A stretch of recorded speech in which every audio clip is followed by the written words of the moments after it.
Buenos días, mi nombre es Paula Robledo, yo soy residente de psiquiatría de segundo año de la Universidad de Antioquia y en el día de hoy les traigo este tema que es intervención en crisis. Los temas que iremos tocando en esta presentación serán la definición de la crisis, los tipos de crisis que existen, cuáles son sus signos y sus síntomas, los factores predisponentes a una crisis, para pasar luego a las herramientas básicas de la intervención en crisis y un ejemplo de cómo hacer una intervención en crisis en suicidio y posteriormente unas conclusiones. Una crisis la definimos como una disrupción aguda de la homeostasis psicológica en la cual los mecanismos de afrontamiento usuales fallan y entonces aparece malestar y compromiso funcional. Es entonces una crisis la reacción subjetiva a una experiencia estresante que compromete la estabilidad del individuo y sus habilidades para afrontarla. Se han descrito varios tipos de crisis. Están las crisis del desarrollo, que son las que se presentan durante la evolución humana. Por ejemplo, el nacimiento de un hijo, la graduación, el cambio de carrera, el envejecimiento. Todos estos nos pueden precipitar crisis en algún momento de la vida. Las crisis situacionales, que son ante eventos raros o extraordinarios, por ejemplo, accidentes de tránsito, secuestro, abuso sexual. Además de esto están las crisis ecosistémicas, que son las que se presentan ante un desastre natural o humano, por ejemplo, deslizamientos, huracanes. También podemos presentar crisis, y en esto es en lo que nos vamos a enfocar un poco más, es en los pacientes que presentan patologías psiquiátricas como depresión y suicidio, pues ideación suicida, trastorno de pánico, clúster B, trastornos de personalidad clúster B, además de dependencia a sustancias, y también se pueden presentar en otras condiciones médicas, por ejemplo, pacientes que han presentado entonces dolor crónico, dolor agudo, que también esto puede precipitar una crisis, o ante un diagnóstico, por ejemplo, de VIH, que también pueda precipitar crisis. Entonces, ante estas situaciones también podemos actuar nosotros como médico con ciertas intervenciones psicoterapéuticas. ¿Cuáles son los signos y síntomas de una crisis? Entonces, tenemos síntomas en 4 dominios principales. En los síntomas físicos podemos encontrar cefaleas, lumbalgias, tensión muscular, insomnio, dolor torácico, náuseas, diarrea o constipación, entre otros muchos síntomas físicos. En los síntomas cognitivos pueden presentar estos individuos entonces alteración de la memoria a corto plazo, dificultad en la toma de decisiones, disminución del nivel del juicio, disminución del insight o la introspección, aumento de los pensamientos negativos y anticipación siempre de lo peor o catastrofización.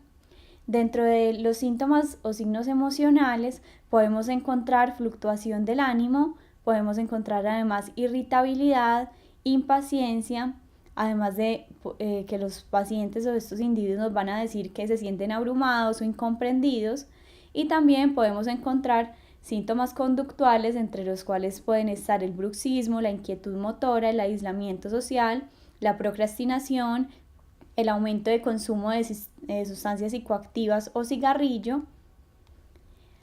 Pero entonces tenemos algunas personas que son más susceptibles a presentar una crisis que otras. ¿Cuáles serán esos factores predisponentes? Entonces, se ha encontrado que esas personas que tienen incapacidad para mantener las relaciones interpersonales significativas tienen más predisposición para una crisis. Los que tienen historia de enfermedad mental también. Los pacientes o los individuos que nos dicen que se sienten normalmente abrumados o estresados. Aquellos que no tienen habilidades para recurrir a una red de apoyo como familia, como amigos, y además de esto, los que tienen ya una historia previa de episodios agudos de crisis que no han sido resueltos totalmente. También esas personas que continúan usando las mismas estrategias de afrontamiento que ya habían usado y que habían fallado, tienen más predisposición a crisis. Personas con bajo autoestima, con rasgos impulsivos e irritables, con historia de malas relaciones de pareja, adicción a sustancias psicoactivas, desempleo prolongado o que han pasado por múltiples empleos. Entonces, como concepto general tenemos que todos los seres humanos experimentarán un evento estresante o traumático en sus vidas. Sin embargo, es el contexto general de este evento en la vida del paciente lo que nos va a determinar si se convierte en una crisis o no. La duración de la crisis siempre va a ser limitada y va a depender siempre del evento precipitante, de los patrones de respuesta que tenga el individuo ante este evento y de los recursos disponibles. ¿Cómo determinamos el impacto de la crisis en el individuo? Entonces todo esto va a estar en relación con la proximidad, la reacción, la relación con el evento y la magnitud del cambio causado por este evento, además de la cantidad de tiempo que ha pasado. Ninguno de estos componentes se puede considerar por separado, siempre los debemos tener todos en cuenta. Entonces, ¿cuáles van a ser esas herramientas básicas con que pueden contar ustedes para hacer una intervención en una situación de estas, en una crisis? Entonces, lo primero es que debemos hacer una evaluación inicial y en esto es muy importante determinar la letalidad, ¿cierto? ¿Por qué? Porque con eso yo puedo definir si el paciente o esta persona tiene que ser remitida para una hospitalización urgente, ¿cierto? En caso de que haya un alto riesgo suicida o trastornos mentales agudos. También puedo definir si por el contrario requiere un tratamiento ambulatorio con un terapeuta, si requiere un grupo de apoyo o si esta crisis no amerita pues una remisión a otros centros o a otros terapeutas. Bueno, para hacer la intervención en crisis entonces se han planteado varios modelos. Este es un modelo de 7 pasos, es un modelo muy práctico que lo describió Roberts, uno de los grandes teóricos de la intervención en crisis, y nos va a mostrar un paso a paso para responder a crisis y tiene aplicabilidad en un espectro amplio de situaciones. Entonces, ¿cuáles son los pasos que él plantea? Él dice que primero se debe hacer una evaluación psicosocial y de la letalidad. En el segundo paso, establecer una buena relación terapéutica. En el tercero, poder identificar las dimensiones del problema. En el cuarto, abordar todos esos sentimientos y emociones que se derivan de esta situación. En el quinto paso, explorar alternativas. En el sexto, establecer un plan de acción. Y por último, el seguimiento. En el paso 1, entonces, se va a hacer la evaluación psicosocial y de la letalidad. Debemos evaluar si la persona inició un intento suicida, pero si ya vemos que no hay un intento en progreso, debemos evaluar cuál es el riesgo de autoagresión. Entonces, debemos preguntar por ideación suicida, por historia de suicidios en la familia o intentos suicidas previos, además de todos los factores de riesgo para suicidio, ¿cierto? Además, aparte de la autoagresión, debemos evaluar el riesgo de heteroagresión.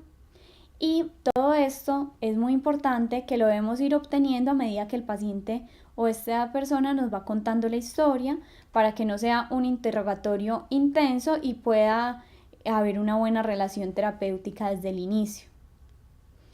Dentro de la evaluación psicosocial, entonces, debo evaluar cuáles son los requerimientos médicos y cuál es la medicación que requiere el paciente de inmediato, además de evaluar cuáles son los estresores actuales, mirar y buscar siempre si hay uso de sustancias psicoactivas y cuáles son los recursos de afrontamiento internos y externos con los que cuenta el paciente y cuáles son sus factores protectores.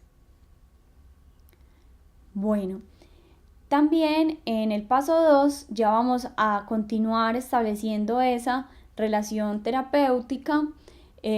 Esto va a estar facilitado por las condiciones de nosotros como terapeutas. Debemos siempre demostrar un interés genuino por la situación, respeto, aceptación. Siempre el terapeuta debe generar confianza, debe hacer un buen contacto visual, debe tener una actitud de no juzgar, no imponer opiniones personales o morales dentro de esta intervención y además ir reforzando pequeñas ganancias que vamos viendo que tiene el individuo. En el paso 3 se deben identificar los problemas principales o precipitantes de esta crisis. Entonces, es muy importante que se debe enfocar es en los problemas actuales. Y por eso es que debemos interesarnos por encontrar lo que llevó a la persona a requerir ayuda en ese momento. Entonces, ¿por qué ahora? ¿Por qué ahora buscó la ayuda? ¿O por qué ahora se presentó la crisis?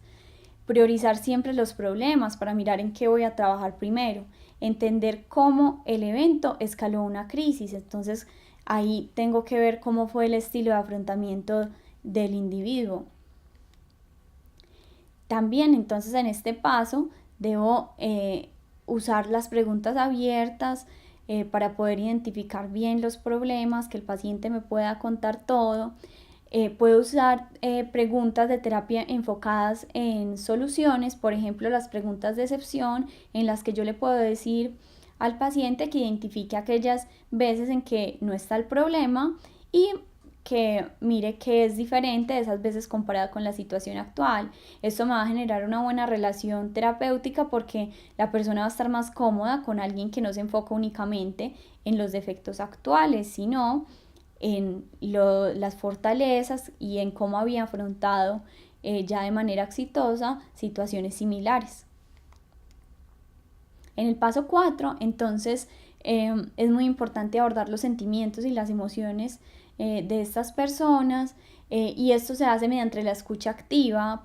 Pues yo puedo, por ejemplo, parafrasear, clarificar, alentar para para que el paciente continúe hablando y poner etiqueta a esas emociones que parecen subyacer el mensaje que nos da el paciente. Por ejemplo, si el paciente mediante su lenguaje y su lenguaje también no verbal nos expresa que está enojado, entonces nosotros podemos decirle suena muy enojado, por ejemplo, y esto nos va a permitir que el paciente se sienta comprendido. En el paso 5, entonces, aquí ya voy a empezar a generar y a explorar alternativas. El paciente que está en crisis no va a examinar adecuadamente las opciones que están a su alcance, pero si ya tenemos cierto balance emocional a través de estos pasos que hemos ido llevando a cabo, entonces en el paso 5 yo ya en conjunto con el paciente o con esta persona puedo plantear alternativas. Y esto podría ser apoyos, ¿cierto? Apoyos situacionales, ciertos mecanismos de afrontamiento, los patrones de pensamiento positivos que podría utilizar. Todo esto de las alternativas es mucho mejor si se genera en colaboración con el paciente o si él mismo las propone, porque va a tener más control sobre su situación. Siempre hay que indagar sobre lo que le ha funcionado en situaciones similares para ver si alguno de esos recursos que el paciente ya tiene los puede usar en esta situación. En el paso 6, entonces, debemos implementar un plan de acción. Y aquí es muy importante que el plan de acción debe ser a corto plazo y que lo importante del plan de acción es que el paciente recupere el control y la autonomía sobre la situación. Entonces, un plan debe poder identificar personas, grupos, recursos a los que pueda contactar el paciente, además de que se deben dar pasos de acción que sean comprensibles y que sean realistas para la situación del paciente. Aquí en este paso también podríamos trabajar en el significado del evento para tratar de prevenir situaciones que se presenten de crisis en el futuro. Entonces, aquí es importante trabajar el por qué pasó, qué significa este evento en la vida del paciente y qué respuestas a la crisis hacen esta situación aún peor. En el paso 7, entonces ya aquí voy a evaluar el estado post-crisis. Es muy importante mirar cuál es la condición física del paciente, si tiene un mejor dominio cognitivo del evento, es decir, que esté comprendiendo más lo que le haya pasado y por qué ha pasado. Su funcionamiento global es muy importante también. Preguntar si está satisfecho con el progreso, con el tratamiento actual. Siempre identificar cuáles son los estresores actuales y cómo están siendo manejados y siempre ir reevaluando la necesidad de remitir, sea a un especialista, sea a un grupo de apoyo, ¿cierto? Y además de eso, programar sesiones de seguimiento en fechas especiales. Por ejemplo, una persona que tuvo una crisis por un duelo de un ser querido, ¿cierto? Entonces ahí yo podría programar ciertas sesiones en esas fechas especiales en las que el paciente podría presentar la crisis. Bueno, y aquí les voy a dar unas estrategias básicas para la intervención en crisis. La herramienta fundamental de la intervención en crisis, como en muchas psicoterapias, va a ser la escucha activa. Y la escucha activa yo la hago mediante preguntas abiertas, reafirmando lo que el paciente me está diciendo, resumiendo al final de una idea que me da el paciente, resumiendo todo esto que yo entendí, clarificando, ¿cierto? Y yo lo hago es dándole la idea nuevamente al paciente y asegurándome de que lo que yo haya entendido sí sea correcto, dando refuerzos positivos durante la conversación para que el paciente continúe hablando. ¿Qué otras estrategias básicas? Lo que buscamos entonces con la intervención en crisis es crear conciencia de esos sentimientos, pensamientos y conductas que impiden una adecuada respuesta a la crisis. Y aquí también es importante expandir la visión de la crisis, es decir, confrontar esa visión que tiene el paciente, esa visión restringida del evento y considerar nuevas perspectivas. Siempre también enfatizar el foco del problema, es decir, reducir a componentes más específicos lo que el paciente me está planteando del problema. Brindar una guía, dar información, remitir, direccionar a esos recursos externos y a los sistemas de apoyo, promover la movilización de los recursos internos y externos con que cuenta el paciente, implementar el orden, y aquí es tratar de clasificar y priorizar los problemas y brindar protección de esos pensamientos y conductas inseguras que causen daño psicológico o físico. Y aquí viene una de las cosas más importantes de la intervención en crisis, y es qué no hacer en una intervención en crisis.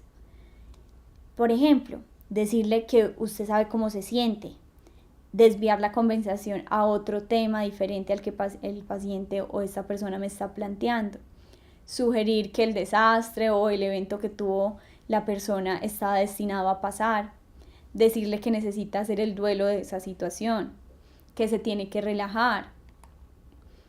Tampoco debemos decirle que es bueno que estén vivos, que hayan sobrevivido, que pudo haber sido peor, que todo pasa de acuerdo a un plan superior, que la vida no le pone a la gente ninguna prueba que no pueda superar. Minimizar los sentimientos con frases como no es tan malo como usted se imagina. Tampoco debemos tomar partido, ni juzgar, ni culpar. Decirle lo que usted piensa que debería hacer y no hacer sugerencias en forma de pregunta. Por ejemplo, decirle, ¿usted piensa que sería mejor quedarse y sentirse mal o ir a hablar de la situación con él? No debemos elogiar más allá de las fortalezas que yo estoy percibiendo. Preguntar por qué se siente o se comporta de tal forma. El paciente o esta persona que está en crisis no sabe en este momento, se siente muy abrumado y no va a saber la respuesta a esta pregunta y va a generar más angustia. Compartir las propias opiniones o teorías sobre el asunto. Sobre todo, juicios morales, esto no lo debemos hacer. Tener expectativas poco realistas de lo que pueda alcanzar en una intervención, y esto es porque hay personas que llevan mucho tiempo con estos problemas y no podemos pretender que en una sola intervención se pueda resolver todo lo que nos está presentando esta persona. ¿Y en qué se basan todas estas recomendaciones de qué no hacer? Se basan en no generar más minusvalía, impotencia, indefensión, en estas personas que ya de por sí se sienten muy abrumadas por estos acontecimientos que les están sucediendo y que pudieran reaccionar pensando que se está minimizando su dolor, que se está cuestionando su carácter, su valor o valentía. Bueno, ahora les voy a dar un ejemplo de cómo hacer una intervención en crisis de un paciente o una persona con ideación suicida. Entonces, ¿cuáles son los principios centrales para responder a una crisis suicida? Lo primero y lo principal siempre va a ser evitar el daño. Estas intervenciones siempre van a estar centradas en la persona y se debe compartir la responsabilidad, es decir, considerar a esa persona a la que yo estoy ayudando como un compañero activo que es capaz de tomar decisiones y de tomar control sobre el asunto. También establecer sentimientos de seguridad personal, considerar a la persona globalmente con todos sus factores que están alrededor, tratar a esa persona que busca ayuda como la fuente confiable de información, y esto es muy importante porque aunque estas personas nos estén contando la situación en un momento en el que emocionalmente no están bien, no debemos descartar esta información como algo valioso. Debemos enfocarnos siempre en la recuperación, en la resiliencia, en preservar la dignidad de la persona, la esperanza, en promover el enganche con esos recursos, sean formales o informales. Entonces es muy importante porque todos estos principios que les di no solo promueven la seguridad, sino que nos ayudan a enfocar todas esas interacciones en recuperar la esperanza. Y recuperar la esperanza va a ser lo principal, el componente crítico de la intervención en crisis. Porque los pacientes van a tener mucha más probabilidad de tener un seguimiento, de volver después de una primera intervención. Entonces, ¿en qué se basan estas intervenciones en los pacientes con ideación suicida? Se basan en la premisa de que las crisis de suicidio abordadas de una forma adecuada no tienen que ser fatales o letales. Entonces, en una intervención, en una crisis suicida, yo puedo actuar en 2 niveles de intervención. Primero está la estabilización a corto plazo, y este va a ser el foco de la intervención en crisis, en el que la meta va a ser prevenir la muerte o el daño, recuperar el equilibrio. En esto es lo que nos vamos a centrar nosotros. Posteriormente hay una evaluación a largo plazo, que es la evaluación de la vulnerabilidad psicológica. Bueno, entonces, planteando ya el modelo de Roberts, yo puedo utilizarlo para poder seguir algunos pasos que me van a ayudar en la estabilización de la crisis de un paciente con ideación suicida. En el paso 1 es muy importante que, como yo tengo que determinar la letalidad, aquí debo considerar todas las situaciones como emergencias hasta yo poder obtener la suficiente información. En el paso 2, en el que debo crear una buena relación, una buena alianza terapéutica, es importante en ese momento de crisis quedarse con la persona, normalizar el tema, brindar calma, hacer un abordaje colaborativo, es decir, en conjunto y no un abordaje autoritario. En el paso 3, debo entonces escuchar toda la historia del paciente, que ya de por sí mismo es terapéutico. También comprender, validar, categorizar los problemas e identificar el mensaje que me está dando este paciente. Siguiendo con el paso 4, yo ya debo abordar todos los sentimientos y las emociones negativas que tiene el paciente, la culpa, la vergüenza. Debo también estimular la ventilación emocional, que el paciente me pueda expresar todo lo que está sintiendo. En el paso 5 yo ya paso a explorar alternativas, pero esto es importante que no se haga muy tempranamente, ¿cierto? Porque como estos pacientes tienen una disminución en esas habilidades de resolución del problema en el momento, si yo lo hago muy tempranamente, lo que hace es que el paciente se va a sentir como muy apurado por tener que tomar decisiones, y esto va a crear más minusvalía. En el paso 6, entonces ya debo establecer un plan de acción a corto plazo. Esto es muy importante, que debe ser individualizado. Y en el seguimiento, si es un riesgo bajo o moderado, yo podría dejar contactos telefónicos, si es posible hacer visitas domiciliarias, hacer un plan de seguridad en caso de que este riesgo escale, si tengo la posibilidad de remitir a una terapia cognitivo-conductual a corto plazo y de forma oportuna, lo podría hacer. Y otra forma en la que yo me podría contactar con el paciente es mediante mensajes de texto, que ya se han evaluado estudios con muchos resultados positivos. Bueno, entonces, para concluir, sabemos que cualquier situación o evento vital llevará a una crisis, siempre y cuando sobrepase esas capacidades de afrontamiento usuales del individuo y genere un estado de desorganización y desequilibrio. El impacto de una crisis va a depender entonces de la percepción del evento, de la respuesta, los patrones de respuesta frente a este y los recursos disponibles. La intervención en crisis tiene como objetivo restablecer la homeostasis, y esto se hace mediante una comprensión global del problema, la identificación de recursos de ayuda personales y ambientales y la exploración de alternativas y de nuevas estrategias de afrontamiento.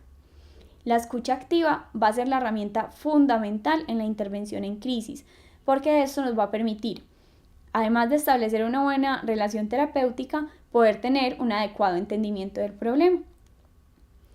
Además, la intervención en crisis debe basarse en un abordaje colaborativo y esto tiene como finalidad recuperar el control y la autonomía del individuo sobre la situación a la que se está presentando. Sabemos que las aplicaciones de la intervención en crisis son múltiples, pero es necesario entrenarnos en estas herramientas disponibles para poder disminuir el sufrimiento y el impacto que va a tener estas situaciones sobre la persona y sobre su entorno. Muchas gracias.